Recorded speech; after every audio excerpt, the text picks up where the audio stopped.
Kate, you're on the far left.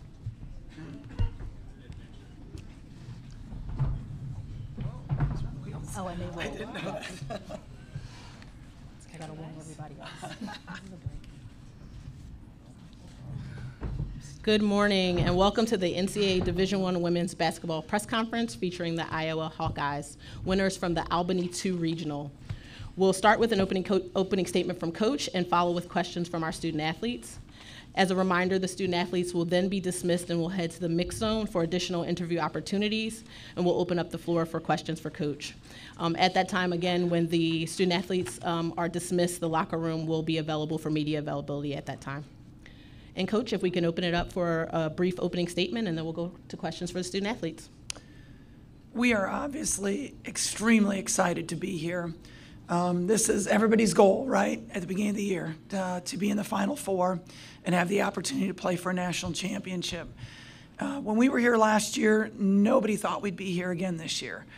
And we didn't listen to anybody. We just listened to the people in our locker room, in our family, in our circle, and here we are again. So I'm proud of the women and how they kept believing no matter what. Obviously, we have one of the best players in the country on our team, and we're thrilled to have that. But I do not want this to be a game that's promoted as Caitlin versus Paige, and I know it already has been, but I don't want that. I want it to be Iowa versus UConn, and let these two women do what they do best. All right, at this time, we'll open up for questions.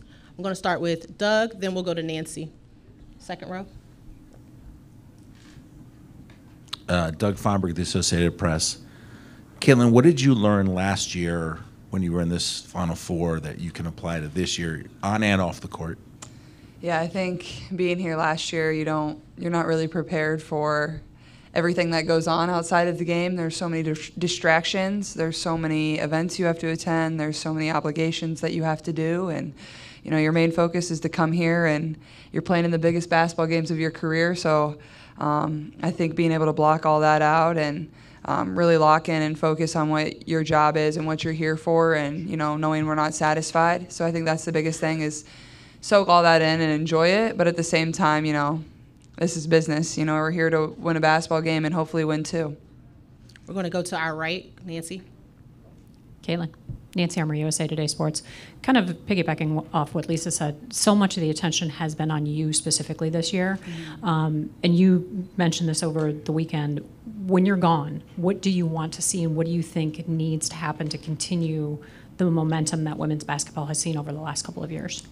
Yeah, well, I think the parity in our game has certainly helped over the course of the last, 5 years. I think there's always been the Blue Bloods that have been really good, but I think, over the past few Final Fours, you've seen teams that maybe haven't been there in 25, 30 years, and I think that's really good for our game. It attracts new fans.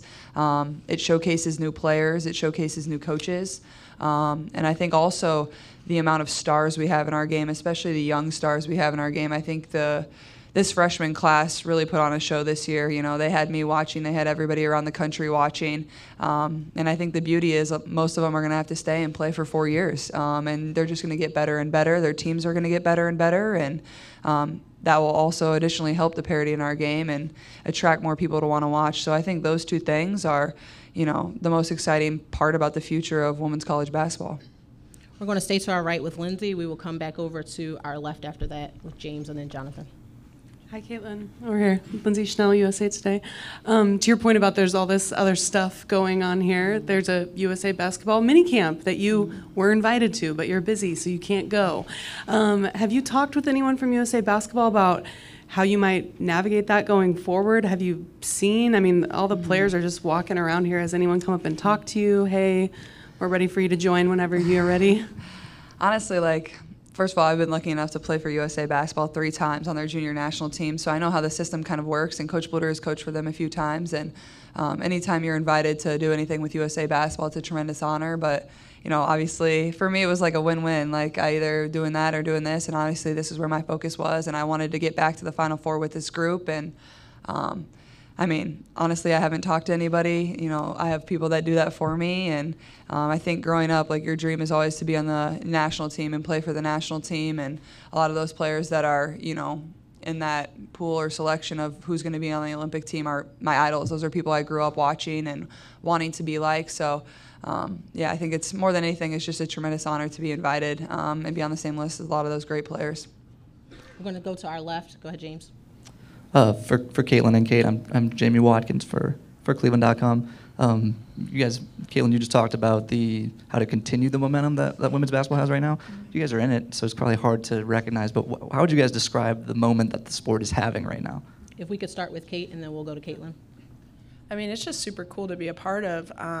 We're not taking anything for granted when it comes to that. I think it's hard when you're in the moment, like you said, to really recognize and realize what is happening. But, I mean, it shows with our viewership versus LSU, 12.3 million, viewers. That's something super cool, and, that just attracts more fans, and that's a good brand of basketball. LSU is a great team. So are we. So, it's fun whenever we can be a part of this, and obviously having stars like Caitlin and other stars across the country, that attracts more and more people, and it's fun to be in the position that we are and be role models and people that, others can look up to. Yeah, I think the biggest thing is, there's been so many amazing players that have come before us and laid a really solid foundation of what our game has become over maybe the viewership numbers over the course of the last 2 years. But I think as a competitor and being involved in this moment, it's hard for you to wrap your head around. When you step on the court and you're playing for 40 minutes, you're not thinking oh my gosh, there's 10 million plus people watching this game at home. That's just not going through your mind. And obviously once you see those numbers and you see those numbers up against it was only beat out by one regular season college football game. We beat out every NBA game other than the Game 5 of the finals. I think that really puts into perspective where women's basketball is going and the type of excitement around our game. But I think as a competitor and somebody that's so focused on what this team needs to do and playing 2 games a weekend, it's hard for you to wrap your head around. We're going to go to our right. We'll come back to our left, and then Jonathan, I'll get you next since you grabbed that mic from her. Go ahead. Christy Winter-Scott, Big Ten Network, and this question is for all three, if we have time for all three. But tactically speaking, Coach Bluder, you were discussing how it's Iowa against UConn, and if it were a chess match, what would be the checkmate X factor for success for your team? Actually, can we hold on those? Because we'll open up for questions for Coach after we dismiss the student athletes. So could I go with Caitlin and Kate on that? Yeah, I mean, we obviously know that they're a very good team. They're very disciplined in all aspects, and they're obviously very well coached. And so we know they have Paige on their team, and we're not going to score, keep her to 0 points. But I think we're going to change up, different defenses, throw some different things at them, keep them on their toes. But really at this point in the season, it's more about us than who we're going against. And we're just going to continue to focus on things that we've focused on all year and, play Iowa basketball. I think that's the main thing, is executing what we need to do. I would say the same. I don't think there's just one thing that's you do this, you win the game. I think you have to play a complete basketball game, and I think that's what we've been able to do over the course of the last 2 games, whether it was Colorado or whether it was LSU. We were really good on defense. We started off a little slow in our zone versus LSU, and we played man-to-man the rest of the game and really, battled. I think, going to have to play great half-court defense, going to need to run in transition, going to need to execute our offense in the half-court. So I think it's all those things, and like Kate said, at this point, you scout, you watch film, but at the same time, you got to have a lot of focus on yourself too and executing what you do, and I think that's where a lot of our focus lies. We're going to go to our left, ladies, gentleman with the plaid shirt. All right, Trey Modlin, WOVU 95.9 FM. This is for Caitlin and Kate. Mm-hmm. Talk about the impact that Coach Bluder has had on your careers both on and off the court. If we could start with Caitlin, then we'll move to Kate. Yeah, I could sit up here and talk all day about Coach Bluder. I think the biggest thing is, for myself, is, she believed we would be here and be in this moment, and that was the greatest thing for me, going throughout the recruiting process is, I wanted to play for a coach that had the same vision that I did, and, we were probably about the only 2 people that believed we would be at a Final Four, and now we're at back-to-back Final Fours, and additionally, I think, she's one of the best leaders I've been around. She values every single person in her program from top to bottom, whether you're, a student trainer or whether you're the associate head coach, you're going to get her same attention, and she's going to value you just the same because everybody's role is important, and that goes for every single player on our team too. Like, we all have an equal voice. We all are valued the same inside our locker room, and I think that speaks for our culture, but also, like, people can tell when we're watching how excited our bench is, how excited the players are on our court. And that starts with your head coach, and I'm just lucky to be coached by her.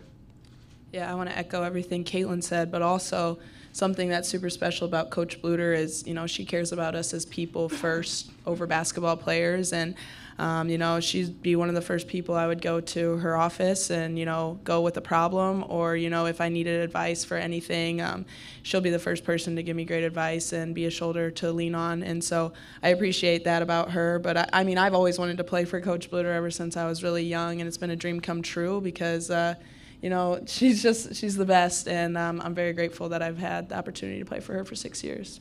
We're going to stay to our left. Jonathan. Jonathan Tannenwald of the Philadelphia Inquirer. This is a question for Caitlin. You played against Paige and UConn, if my memory is right, in 2021 in the tournament. It was very different circumstances in a whole lot of ways, obviously, off the court with the pandemic and everything. But what are your memories of playing against her, and how different do you think this moment's going to be? I know your coach doesn't want it to be about Paige against Caitlin, but this moment is so big. What do you think it's going to be like? Thanks. Yeah, honestly, that game is super blurry. It feels like forever ago. And I was looking back and I saw just some old footage of that game, and we both look really, really young. So it's cool to see kind of how our careers have evolved, and a lot of different players on both teams. But I don't know. I mean, like Coach said, it's not Paige versus Caitlin, and it takes the entire team to win a basketball game, and both of us are going to do everything we can. But I think the coolest thing about Paige is how resilient she is. Obviously, she's kind of been dealt a tough hand, and that girl only has positive things to say about her teammates and the way she carries herself on and off the court, the way she works hard, and none of that has changed. Since I've known her, since she was in middle school, she's always worked that same way. She's always had that fire. She's always been a great leader, and I really honestly couldn't be happier for her in the year that she's had, and the way she's led this team back to the Final Four when they've kind of been dealt a tough hand as a program, and they never made excuses. And to me, I think that's something, you just really admire as a competitor more than anything. So I think it's really cool. We're going to move up to our front, the young lady with the hat on, and on our right. Thank you. Hi, I'm Lex with ESPN. Caitlin, why do you wear the number 22, and is there an inspiration behind it? Yeah, honestly, I'm not a very creative person. I was born on January 22nd, so it's what I went with when I was about 5 years old. So. All right. We're going to get to you. Go ahead. Do you have the mic yet? Sorry. We'll get to you. Sorry. Caitlin, Tom Withers, AP. Since we're in Cleveland, and this is where your college career will end, it's also where LeBron's NBA career began. Mm-hmm. Have you had any interactions with him over the years, and do you plan to play till you're 40 and score 40,000 points? I mean, that wouldn't be too bad. I wouldn't say no to that. And honestly, I've never talked to LeBron directly, but obviously I've seen he's commented about myself, and I just saw this morning he talked about women's basketball in general and how good the game is and the stars in our game, and he knows what he's talking about. He pays attention.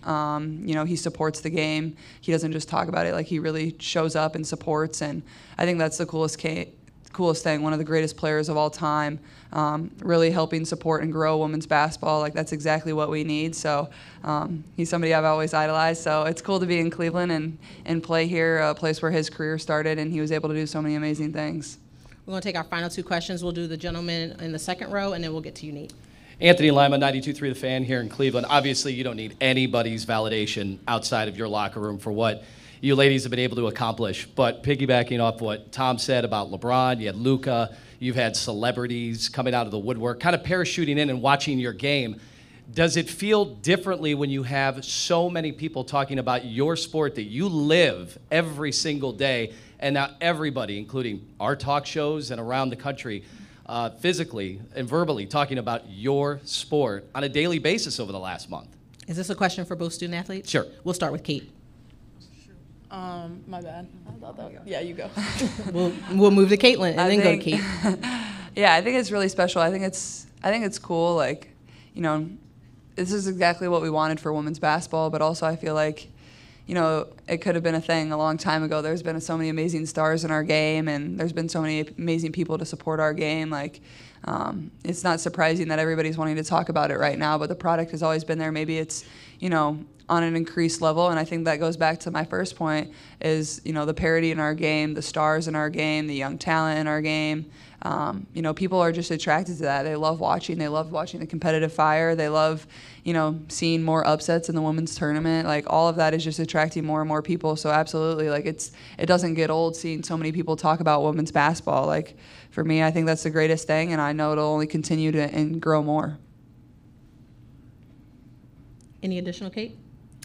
No, I don't have Sounds anything good. to add. We'll move Yeah, over to Nate. Thanks. Nate Larisha, Westwood 1. Caitlin, congratulations on all the success. I know the job's not finished, but you've done some amazing things, obviously on and off the court. What are you proud of most? Oh gosh, that's a loaded question. I don't know. I mean, I think I'm most proud of just the way my career has evolved over the course of the last 4 years. I think, you know, coming in here and, you know, I don't know, there wasn't like, people didn't really ever think we would get to the Final Four, and now to be here back-to-back times is amazing. But, you know, at the end of the day, like, people aren't going to remember how many points I scored. People aren't going to remember, you know, people maybe remember that we were in the Final Four twice, but people aren't going to remember, like, my buzzer beating shots versus whoever. Like, that's not going to matter to people in the end. I hope they remember, you know, how we made them feel, how we brought joy to their lives, how we gave their families something to scream about on the TV on the weekends. You know, I hope those are the biggest things that people remember. I hope, you know, all the young boys and girls remember the joy that we played with and how we took 10 seconds of our time to sign their autograph, and that inspired them to, you know, be whatever they want to be. I think that goes for, like, I think I'm speaking for our entire team, and, you know, that's what we're kind of the most proud of, the way we've carried ourselves through this entire process. And I think that's additionally allowed us to have so much success on the court, is just the team and the family that we've built over the past 4 years, and that speaks to the way Coach Bluder has built this program. Like, this, there's been a lot of really good Iowa women's basketball players to come before us and give us a foundation to, you know, maybe take another step forward and, you know, take this program to a place it hadn't been to, and, you know, since the 90s. And for me, like, that's the coolest thing, is I've had so many amazing life opportunities and created so many memories with some of my best friends, and, you know, those are the things that'll last forever. Excuse me, sorry. Thank you very much, ladies. Best of luck on Friday. As a reminder to those in the group, Kate and Caitlin will now move to the mix zone for additional media availability, and our locker room is now open. I'll let give everyone a moment, and then we will open up questions for Coach. Nancy, we'll start with you.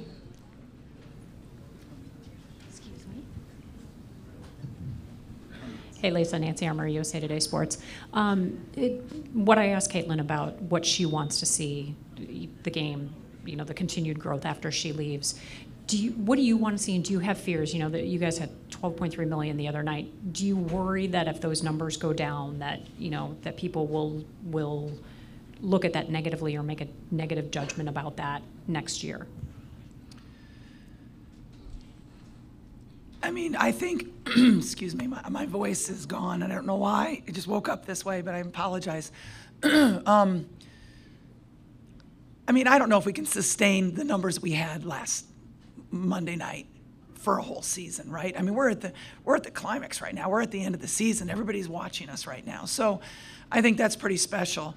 But I do not think that our game is going to go down. I think there's too much great young talent. I think there's unbelievable coaches in this at this level, and I think the world has caught on to what they've been missing. I think our game has been really good for a long time, and I think people just have missed the boat on it. And now we finally have had the exposure, and people have understood, wow, haven't watched women's basketball for a long time. I've missed something, and I don't think they're going to want to miss anymore. We're going to stay to our right, go to Lindsay, then we will move to our left, and then I'll come back up front. Lindsay Schnell, USA Today. First, Lisa, I wondered, are you and Jan going to wear matching outfits again? It was a winning strategy last year. We better check. I don't know. I don't know what she's got planned. What I really wanted to know was Caitlin's point about, you know, playing with a lot of joy. It occurs to me watching the entire women's tournament this year that is a word that you can associate with a lot of players. And I wondered, do you think that any of that joy is them being excited that finally so many people are paying attention to this game and people are seeing their talent and their passion, and it's just all coming out. It seems, not to take anything away from the men, different from the men's game. Yeah, I don't know if it's now that they realize that people are really paying attention, because honestly, when you're playing the game, you don't know that. Like, you're just in the moment. You know, a lot of people wrote to me after last year and said that, man, your team played with such joy. They gave us joy. They gave us hope, you know, getting through a tough situation. I got hundreds of emails and text messages about that. So I do think it's something our team has always played with, and maybe people are just noticing it now. I've always wanted our team to play like that. Like, this is a game. Let's have fun. Let's play for each other. So I don't know if it's now because of the media. I feel like we've always played that way. We're going to move to our left coach, and Doug, please proceed. Hey, Coach, Doug Feinberg, the AP. Two-part question. The first one is, with the sold-out crowds you have everywhere, I'm curious as a coach, and you talk about losing your voice, how do you get play calls that people can actually understand on your team, knowing that there's 17,000 screaming fans going on? There's hand signals. How do you actually make sure they know to run what you want them to run? Yeah, you know, I actually have a really good coach's voice, just not today. I really am very loud in calling those plays out, but I do have hand signals too, and so they, you know, and through time, sometimes they kind of know what you want them to do at this point of the season, but I definitely use hand signals too. And the second part is just, ask Caitlin, what did you learn last year in the Final Four as a coach? Like, okay, this worked, this didn't, as far as all the outside stuff going on to get your team ready to play tomorrow. Yeah, I think that's one mistake I made between the two games last year that I've learned to going into this year is there are so many other distractions, and you have to protect your emotional energy. And it's really hard to do when all these people are around you, whether it's parents or people asking you for tickets or this media obligation or that. You can be exhausted by the time the game tips, and especially when you're talking about tomorrow being a 9:30 tip. I mean, right? A lot of us are usually in bed by then, so it's really hard, right? So I'm really cautioning them on that. I'm talking about it more. You've got to protect yourself. You've got to figure out ways to invest in your emotional energy, whatever it is for you. But I'm not having the team be required to go to so many off-site activities as I did last year. We're going to move to our right coach. Please proceed. Emma Baccelari, Sports Illustrated. Lisa, you've been with Jan and Jenny for so long. What has it been like to experience the last 2 years kind of as a trio, and just what does it do for you as a coaching staff to have that core know each other so well? Yeah, I think it's made it more special to share it with these guys just because we've been through so much together. You know, one year my husband and I were celebrating our anniversary, and Dave walks down the office hallway carrying a bunch of flowers, and Jenny yells out, "Hey, I've been with you 25 years, where are mine?" So it's really true. We are like a family. You know, it makes it so much easier to go through the bad times when you have people that you really care about, but it makes it that much more gratifying when you get to go have these good times together.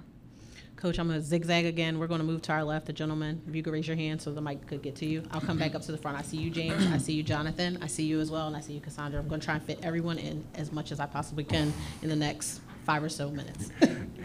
Lisa Cameron with The Athletic. I'm curious, as you mentioned, you don't want this to be Paige versus Caitlin, but when you look at UConn, Nika seems to do so much for them.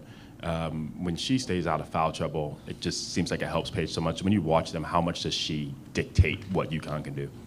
She is such a great point guard in that she plays so hard defensively. And I think she'll be guarding Caitlin. And, I mean, she uses her size. She's such a smart basketball player.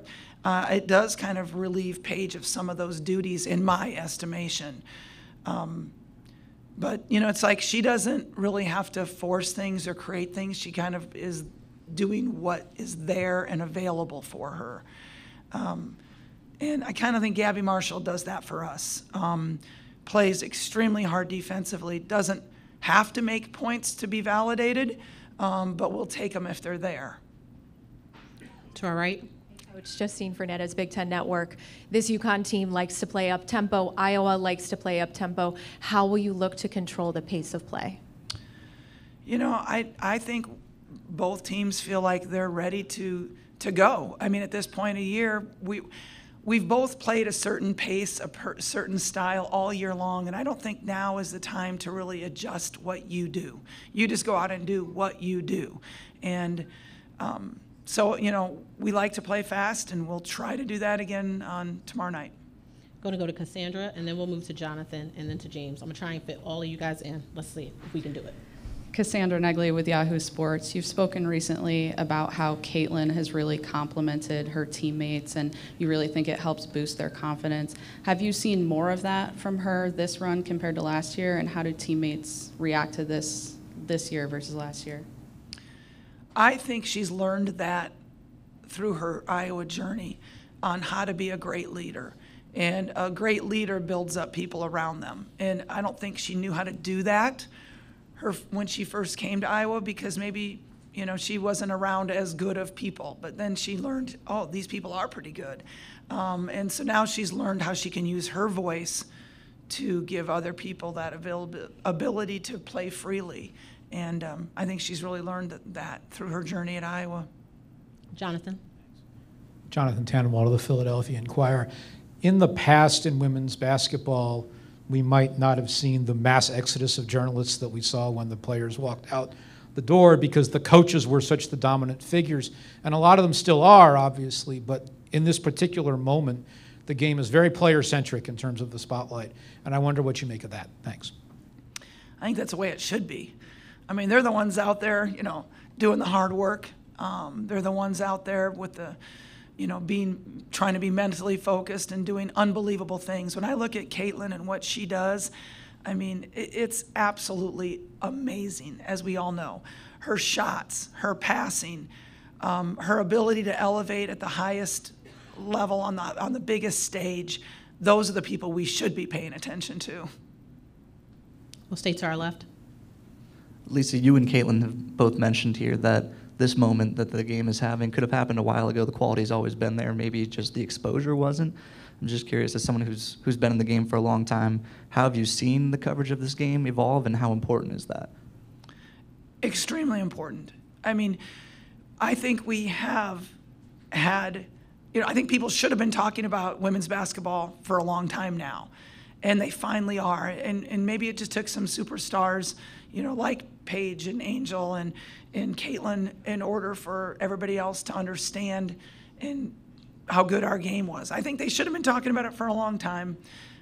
So I think the media exposure has helped our game tremendously. You know, and I'm glad, you know, hey, I come from the Big Ten, and we were one of the first to have a national network. And I think that kicked everybody else off into doing it as well, all the other Power 5 conferences. So I credit the Big Ten for kind of making that first initiation with a network right away. Any additional questions for Coach? You have a follow-up, James? I'm just curious. We know how it is now. Like, what were we missing in the coverage before? Like, what was it like? What would this room have looked like, I don't know, 20 years ago? I wasn't here 20 years ago, so I'm not really sure. But I mean, obviously the media attention has grown, the viewership has grown, as it should have been. So I don't really know how to answer that question because I wasn't here. Coach, we have one final question to our left. If you could raise your hand so she can get the mic to you, please. Yeah, Andrea Adelson with ESPN. Lisa, I know you don't want it to be about Caitlin and Paige, but I'm just curious, in watching the tape on Paige, you saw her earlier in her career, where she is now, and everything she's gone through to get to this point. Where do you feel like she's grown the most as a player, and then how do you try and defend that? Oh, you know, I've seen Paige play since high school, so I mean, you know, she's a Minnesota girl, went up to her open gyms and such, and so I know her. You know, she doesn't know me, but I know her obviously and her game. What's always impressed me is her ability to stop on a dime and elevate with her shot. And she's already got such great size. But I would say, like Caitlin, she's grown in her team aspect. Just having really good players around them and relying on those other really great players and not having to do everything yourself. Like she had a good high school team, but right? Now she's got great players all around her, and so she's been able to incorporate. In the last 5 games, she's averaging almost 5 assists a game. So she's giving up the ball as well as her scoring has increased. So I think just, her ability to play alongside other people is what probably has changed the most. I want to thank you for your time today, Coach, and best of luck on Friday. Thank you. Are you going to have your voice back? I hope so.